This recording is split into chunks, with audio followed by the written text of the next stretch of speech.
Hey guys, this is Coach Andrew with Coach Danielle, and we wanted to share some quick tips for you guys for holiday eating and how to handle your holiday events that are coming up and stay on track during the holidays. And if you guys want to, we're going to be doing this more often, so if you guys have any questions, nutrition questions specifically, that you want us to answer in future podcasts or episodes, just reach out to Danielle at nutrition@crossfitpalmbeach.com. But we're going to hit it with some holiday questions today. So how do you handle holiday events? What's your first tip you have for tackling the holidays? I think the first tip is not a secret. Preparation and planning are just the most crucial point in being successful over the holidays. In the grand scheme of things, holiday meals and events are so few and far in between when you take into account the whole year. It's just a couple meals out of your week. So if you can plan for it, then success is fairly simple. Simple, but not easy. So I think kind of the first couple of pointers would be to start your day with a workout.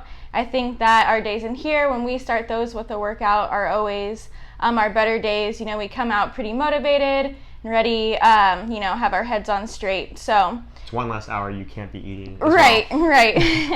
Usually suppresses your appetite for a little while. So with that, start your day with a workout if you can. If you're not around the gym, if you're out of town, you could always run or just do a quick little burpee EMOM in your room, whatever it may be. But I think that is really important. Another kind of common error that we tend to see is people starving themselves all day. So when you are waiting all day to eat, you know that you're going to have a high calorie meal. You can't wait to eat your turkey or dessert or whatever it is. You come into that situation starving and ready to binge. So I would just say, if you have an event that evening and you wake up that morning, work out, drink lots of water throughout the day, still eat big meals, just try and stick to low calorie foods like big salads, high veggie meals with a lot of protein. So still lower calorie, but high volume meals are a really good, easy way to keep you full, keep you satisfied, so that you're not getting into a situation where you can't really keep control of your hunger. And add to that, not just your meals leading up to it, but that first thing you grab at the place you go to. I always like that to start on a good foot. Even though you're probably going to go out off track or have some things you really want, like dessert-wise or treat-wise throughout the day, it always helps to fill that first plate with some good stuff as well, some protein, some veggies, because you're going to, number one, feel better. I think people get so caught up in, I need to have this thing, and they just, they eat so much they feel like crap. So you're going to feel better in addition to getting some of that hunger out of the way with some good food. Yeah. So I would say, usually, at least for me, what I do when I'm in those situations is I'll go up for, I guess you could call it a first plate, and completely fill it with veggies, top it with some protein, and eat that first. Again, drinking lots and lots of water with that, taking your time to eat it, just enjoying time with your family as you're eating. And then I'll go back, and that's when I'll have some potatoes or some of the less healthy, higher fat, starchier carb type items. So I'm already semi-full and can just go up and kind of taste the things that I think look good. So you're not feeling deprived, but then you're not starting there when you're super hungry and, filling up your entire plate with potatoes on accident because your eyes are hungrier than your stomach. So definitely start with lots of veggies, lots of protein, just like you would if you were at home making a good healthy meal.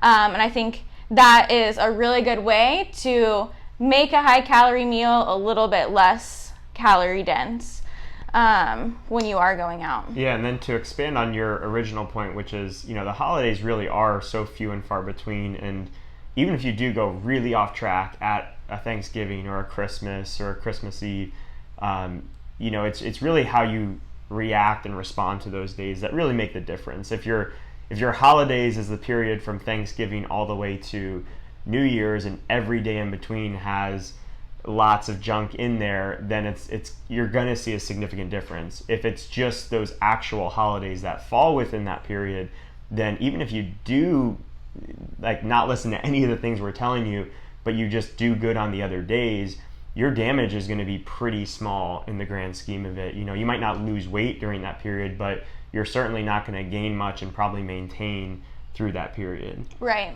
So I don't think it's a situation where you need to deprive yourself or feel like you can't go to certain holiday parties just because you're scared of what it's going to do to your progress. But if you go in just kind of with a mindset of, okay, I'm going to eat this today, and then tomorrow, first thing when I wake up, I'm going to go right back to my healthy breakfast, then that is the best thing you can possibly do.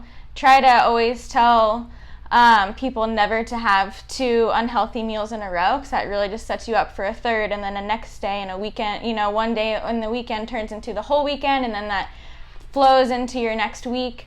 So just kind of always set that up, again, with preparation. If you can plan that next meal out, what you're going to have, that's something satisfying but healthy, that's going to really help you get right back on track, right back to it. I'm a big fan of also having some kind of event the next day that you want to do. It helps if you have young kids that are going to wake you up first thing in the morning, it's going to kind of limit how far off track you go. But it could be planning a workout the next day or planning something active with a friend. You're going to go for a walk or meet a friend for coffee somewhat early in the morning. So you just know that, okay, I'm not going to go too far off track because I want to be able to work out the next day. I want to be able to do this thing with my friend, and I don't want to be, just completely hungover the next day or incapacitated to kind of continue on in a functional way the next day. Yeah, and kind of with that, another thing that tends to come with the holidays are leftovers. We cook this big elaborate meal, we don't eat it all, we have a ton of stuff left over. The best thing you can do if you're hosting is give all that food away. And if people are trying to send stuff home with you, just don't take any of it. Just avoid leftovers at all costs, I think. Yeah, I made the mistake after this year's Christmas party of hanging on to stuff that it's junk food. It's not even my favorite thing. Donuts and cookies and brownies. There's stuff that if I was really gonna cheat, they wouldn't even be in my top 5 of things. But because it's there, I end up eating it. And a lot of us feel like, oh well, this food shouldn't go to waste, or I don't want to just throw it away or give it away. And you got to really ask yourself, is this something I want to be consuming over the next week? And be very intentional about that. And if it's not, then you're just better off getting rid of it, either giving it to someone else or just throwing it away, even though it might be good food that you hate to throw away. It's better off to just not have it there. It's really hard to be disciplined when that stuff's just staring you in the face all the time.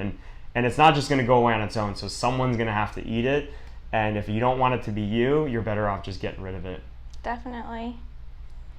Cool. I think that's really all we had to share. We just want to give you guys some quick tips to tackle the holidays a little bit better. If there's any questions you guys have that you want us to handle in the future, just feel free to email Danielle at nutrition@CrossFit Palm Beach, and we'll try to answer more nutrition questions moving forward.